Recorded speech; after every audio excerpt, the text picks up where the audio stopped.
Hi-ho, this is The Flower of Freedom by Deborah J. Reeves, and as always, we're extra delighted that you're here.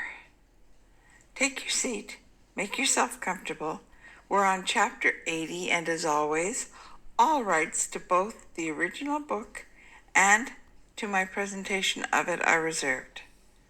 Again, thanks for being here, and while you're listening, please consider subscribing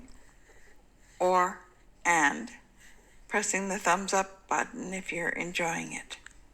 This is chapter 80, Turning to Jelly.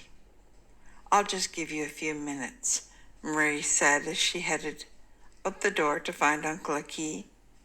As she walked down the corridor, she reflected that Suzette was 1 in a million. Michaud had been about to implode before Suzette took the matter in hand. They had all seen him swiping jelly from patients' trays. He ate them compulsively. When they went to the cafeteria, he would eat nothing else. Suzette finally figured out that this was stress eating, and she very lovingly made him face what he was doing. No one is going to die from a jelly addiction, Michaud, but when we do really weird stuff, and we do it compulsively, we have to face it. She later told Marie that he had said that if he hadn't faked being sick to get Bertie out of the resort, Bertie would still be sailing down a ski slope, happy as a lark. She had replied, "You might see it that way, or he might have been halfway to Argentina by now, and he would never see Marie or his parents again." That seemed to jostle him out of his depression, but Suzette reported he was still swiping Jell-O cups. Marie turned the corner, and there was Uncle Aki. "Could I speak with you privately for a moment?" she asked him, and they went down the elevator to the cafeteria, where they found a table in an empty corner. "I think I need to tell someone this, and there's no one I trust but you with it. I'm sure that Bertie meant for me to know it in confidence, but it has so many weird overtones that I need you to help me find some perspective." As she spoke, she retrieved the old French language newspaper report of 4 murders in Zurich that night. That Bertie was injured from a pocket in her handbag. She smoothed it out in front of Aki. "Please bear with me. This is not about logic. I don't know what it is. A collection of facts, maybe. I have to stipulate a few foundational things first." Aki nodded. She had his undivided attention. "I need to write things down, especially when my mind does not want to know them. So I'm going to make a note on this pad," she said. "Is that okay? You have to correct my misconceptions if I have any, even if you have hidden things for our safety. Is that agreed?" Marie asked. "Of course. It will help us both if you jot it down. And I promise candor. Let's begin." Marie started to write. 1. Bertie has no knowledge of hands as far as we know. Aki nodded. 2. Our parents have no knowledge of Hans at this time. Aki nodded again. 3. The night Bertie was injured, there were 4 murders in Zurich. Aki just nodded again. 4. We know that Hans was at the resort. Aki nodded, focusing on her eyes. 5. The newspaper reports say that Hans' fingerprints were found at the scene of 2 of the murders. She pointed to the location on the page where it was written, and Aki nodded again. 6. That has to mean he was in Zurich. Aki nodded with his eyes widening. 7. The timeline on the murders say that the hockey boy and coach were killed around 6 p.m.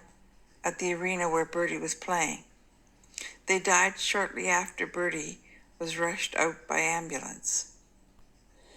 8. The other 2 murders happened later, closer to 9 p.m. Hans' fingerprints were found in the house. In the newspaper, they posted a picture of the girl that was murdered. She looks very much like the little girl he was after at the resort. Aki was breathing more deeply, and his eyes were still focused on Marie. He nodded. Now, Marie continued, this is what Bertie just told me that he experienced while he was in his coma. Aki listened without blinking as Marie tried to fill him in on every detail. When Marie was finished, he folded his fingers into a steeple and he said, I have no idea what to make of the information in Bertie's experience. There's no way he could know any of those things. His concern about his subconscious opinion of Oscar makes it plain that he has no awareness of Hans. It is far too much detail to simply dismiss. Marie, I was talking to Helmut Bosk. A friend of his, who is a police sergeant, told him that they both the coach and the hockey player, had every one of their fingers broken before they died. They also had their wrists broken, and then their necks were broken. None of that is public knowledge. The cops said that it had to have been done by someone who was powerfully strong.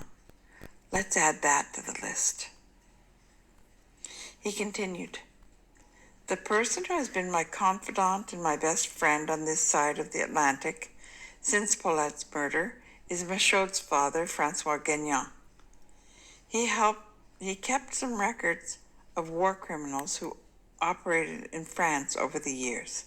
He did not know why he kept the records, but he felt that they would be needed one day, even if no one cared about justice at that time. He knows people who track war criminals. Hans was called the Monster of Paris. One of his signatures during the interrogation of suspects was that he broke all of their fingers before he killed them.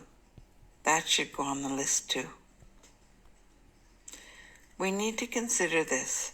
There have been no more murders that we know of. The timing of them is somehow important. The hockey murders happened after Bertie was injured. Could Hans have followed us to the arena? Asked Aki. That's the end of chapter 80. We look forward to you coming again for chapter 81. That's called Aki's SOS. Again, we request that you press the thumbs up and the subscribe button if you're enjoying this book. Thank you. We hope to see you again.